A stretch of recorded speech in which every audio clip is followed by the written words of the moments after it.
Hello guys, good morning everyone. Today is Sunday and we have planned for a short trip and the destination is Rongtong. Hope you all are guys doing well. ঘড়িতে এখন সকাল ৮টা আর আমার সাথে আছে আজকে শ্রেয়সী। সে high Shreyasi. সকালের laziness কাটাতেই madam করে ফেললেন লেট। দেখা যাক আমরা এখন গন্তব্যে ঠিক কখন পৌঁছই।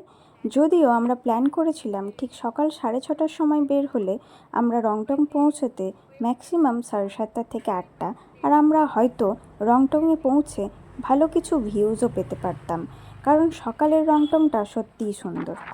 লেট হওয়ার কারণে we decided to change our plan. রোহিণীর রুট নেওয়া যাক এবং আমরা যাত্রা শুরু করলাম সুকনা মিলিটারি বেস ক্যাম্পের মধ্য দিয়ে রোহিণীর উদ্দেশ্যে। And we have seen one army already started his running because they are so disciplined, we know that. Military base ক্যাম্পের এই রোডটি ঠিক এতটাই ক্লিন অ্যান্ড ওয়েল মেনটেন্ড, হয়তো মিলিটারি বেস ক্যাম্পের রাস্তা বলেই পসিবল। এই কথাটি বলার কারণ হলো রাস্তার দুই দিকে প্রচুর পরিমাণে গাছ থাকার পরেও আমি সেভাবে কোনো দিনই গাছের পাতা রাস্তার ওপরে ছড়িয়ে পড়ে থাকতে আজও দেখলাম না। আমি বহুবার এই রাস্তা ধরে প্রচুরবার রোহিণীর দিকে আমি গিয়েছি আগেও, কিন্তু আমি সেভাবে কখনোই আমি দেখিনি রাস্তার উপরে পাতা, ফুল, ফল এবং নোংরা কিছু প্লাস্টিক পড়ে আছে। এবং রাস্তার এই সৌন্দর্যটা সত্যিই অমায়িক। এবং দুই ধারে যে চা বাগানের দৃশ্য, সত্যি যদি আমি আমার মাকে আনতে পারতাম এখানে, আমার মা খুবই খুশি হতেন। আমরা নিয়ে নিলাম রোহিণী রোড এবং আজ নভেম্বরের শুরুতে আমি দেখলাম যে ওয়ান কাইন্ড অফ সানফ্লাওয়ার রাস্তার দুই দিকে খুব ভালো মতন ফুটে রয়েছে, যেটা আমি আগে কোনো দিন নোটিস করিনি। অবশ্য সেভাবে সকালটা আমাদের দেখা হয়ে ওঠে না। আচ্ছা, এইখানে পাহাড়ের ভিউটা ঠিক এতটাই অসাধারণ যে আপনার মনে হবে হয়তো 2 পা এগোলেই আমি পাহাড়ে পৌঁছে যাব, বা হাত দিয়েই হয়তো পাহাড়টা আমি ধরতে পারবো, যার জন্যই আমি এই পাহাড়ের এই ভিউটা ক্যাপচার করতে চেয়েছিলাম। এখন আমরা পৌঁছে গেলাম টিম্বুরে, আর আমরা রোহিণী আসবো, টিম্বুরে আসবো না তা কী করে হয়। তাই আমরা ভেবে নিলাম যে টি ব্রেকটা টিম্বুর থেকেই করা যাক, কারণ টিম্বুর আমাদের one of the most favourite place. Most of the time এই টিম্বুরে আমরা বিকেলেই আসতাম। এখানে বসে সানসেট দেখতে বেশ অন্যরকম একটা ফিলিং হয়। আমরা আসার পরেই চা অর্ডার করে দিলাম, আর এখন আমাদের চা হাজির। শ্রেয়সী অলরেডি চায়ে চিনি দিয়ে চা বানানো স্টার্ট করে দিল। ও বলল ব্রাউনি নেওয়া যাক, তো আমরা ব্রাউনি অর্ডার করে দিলাম সাথে। তো শ্রেয়সী বলল, দিদি আমি কিছুক্ষণ টিম্বুরের চারপাশটা ঘুরে দেখে আসি।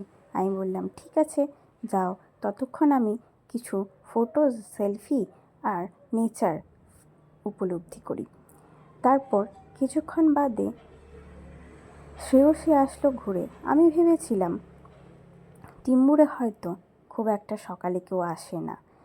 আসার পরে দেখলাম অনেক চেনা পরিচিত মানুষের সাথে দেখা। তারপর আমরা আমাদের টি ব্রেক শেষ করলাম। আমরা ভাবলাম যে যাওয়া যাক আমাদের আবার শিলিগুড়িতে রিটার্ন। কিন্তু যখন আমরা যাওয়ার উদ্দেশ্যে রওনা দিচ্ছিলাম, ডান দিকে দেখলাম একটা